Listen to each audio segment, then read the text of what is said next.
Hi guys, thanks for coming back to another video. I was just trying to make sure the recording had started.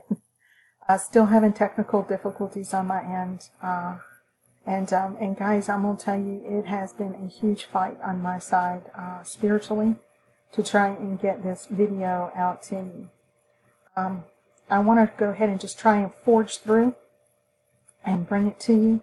There's some things that I would like to touch base with you on and provide for you for your own study and digging in and seeking the Lord for confirmation. Let's go ahead and just start with the first thing that is coming to mind, and that is the warning that came up about the new moon is a warning. On September the 21st, I awoke in the night, and I had heard that the new moon is a warning in the spirit. That's what I heard. I understood that I had heard it also the night before, but did not recall it. And so this is 2 times now that I have heard this message. So when we're talking about new moon, we're not talking about full moon, okay? We're not talking about full of light. We're talking about the new moon, which identifies, which is all black. There is no light in it at all. No sliver of a crescent here or even on the other side coming into it. It is a full black moon. I went ahead and pulled up the definition of new moon, and I think you'll see that here it's talking about the moment when the moon and the sun have the same ecliptical longitude, meaning the moon is not visible at the time, except when it is seen in silhouette during a solar eclipse. And we know that when we see that, it's similar to this light going all the way around, but the moon itself is still dark. And so the new moon is the moment when the moon and the sun have the same ecliptical longitude. I think I was getting a little bit confused in regards to the new moon versus the new month, because Jewish, we have learned through understanding the Sanhedrin and all of that, that when they were identifying a new month, okay, they looked for the sliver of the crescent of the moon, and that's where they started counting from that point forward to identify when the feast should happen and what all from there. Now guys, I need to say that even before September the 21st, when I received the new moon as a warning message, okay, the Lord had already had me in taking a look at what the moon was.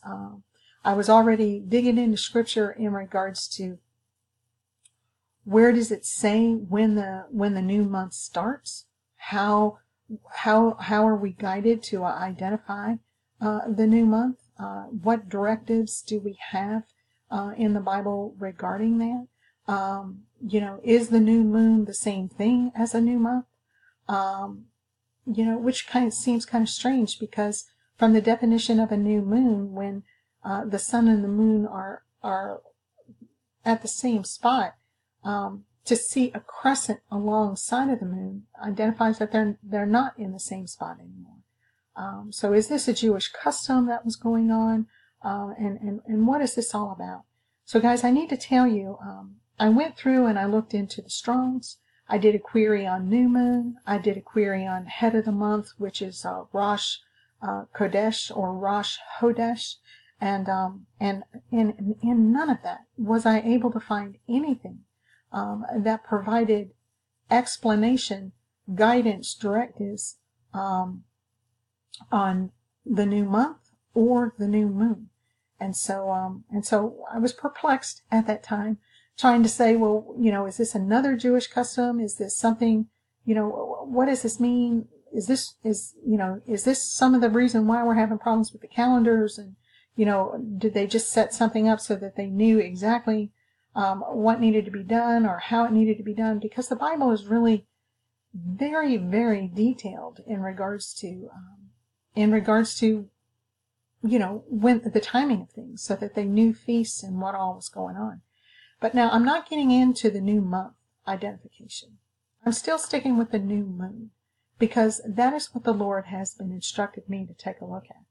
So when I dug into the strong words of all of the new moons in all of the scriptures throughout the Bible, I'm finding that most of the scriptures are identified as one particular Strong's number, 2320. That is the Hebrew Strong's number that comes up for the majority of the scriptures when it's talking about a new moon. But there are two other scriptures that come up specifically in Psalm 81 and in Proverbs 7 that offers a different word, and it offers a different explanation.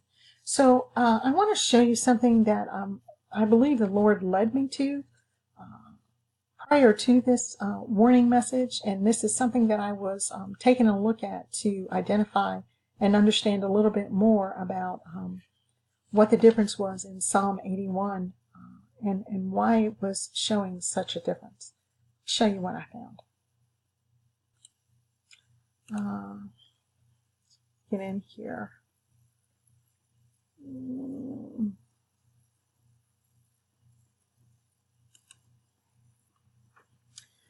I pulled up Blue Letter Bible. I was also in the Interlinear Bible because I wanted to see exactly what the wording was in regards to the moon and the appointed time. So it says, blow up the trumpet in the new moon, in the time appointed, on our solemn fast day, or feast day.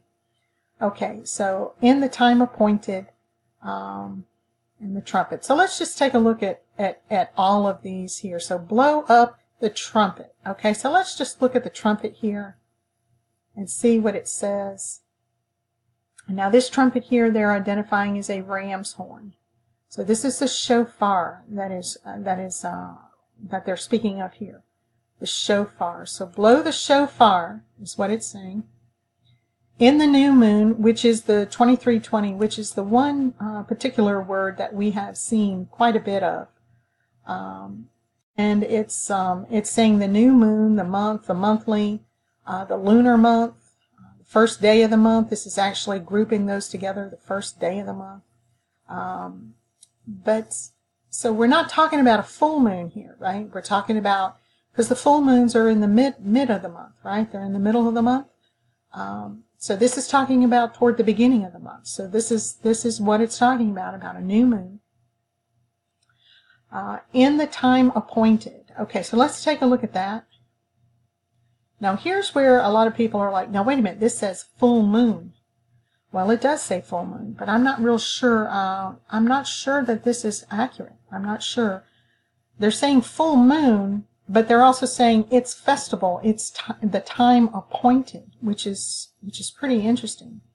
If you come down here and read what this lexicon says, it says the etymology is not clear to me, for it is not satisfactory to say that it is so called from the whole moon being then covered with light.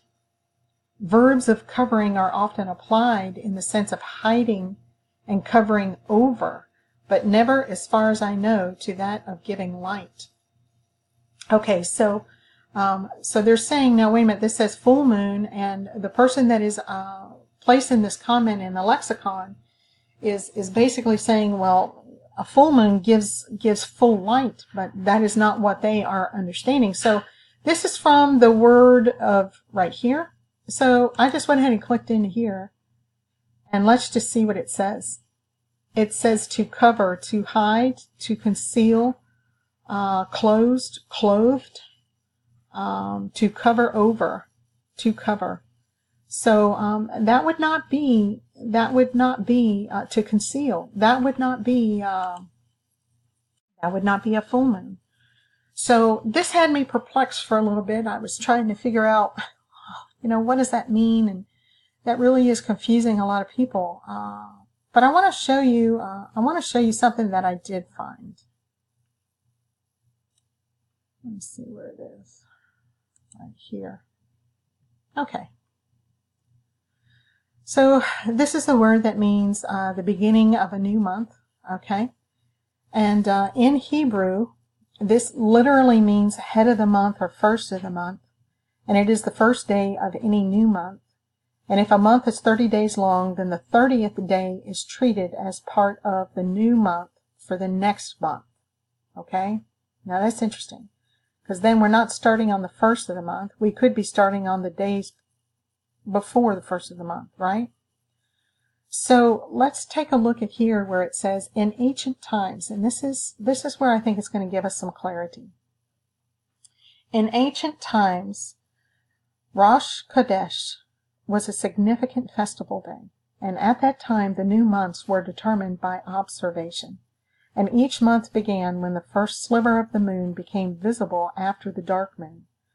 Observers would watch the sky at night for any sign of the moon, and if they saw the moon, they would report their sightings to the Sanhedrin, which would interrogate them to make sure that they were not mistaken. Where in the sky did the moon appear? Which direction was it pointing?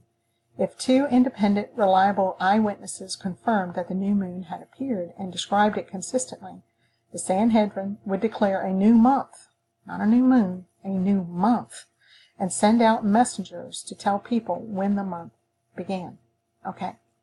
The day after the moon appeared was a festival, announced with the sounding of the shofar, commemorated with solemn convocations, family festivities, and special sacrifices. And the importance of this holiday in ancient times should not be underestimated. The entire calendar was dependent upon these declarations.